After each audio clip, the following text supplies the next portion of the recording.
ఆదిలాబాద్ జిల్లా బజార్ హత్నూర్ మండలం పిప్రి గ్రామంలో ఊచ కోత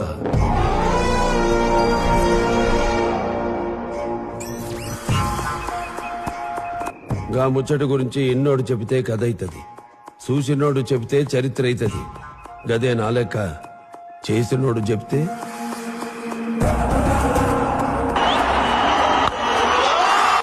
ఒక జీవితానికి సరిపడా భయం అవుతుంది. ఆ పొద్దు అడవి దిక్కు చూడ్నికి సూర్యునికి కూడా చెమటలు పట్టినాయి.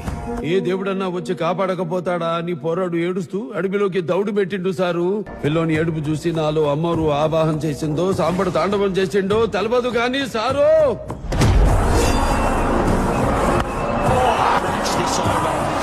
ఆ పొద్దు నేను నరికిన నరుకుడు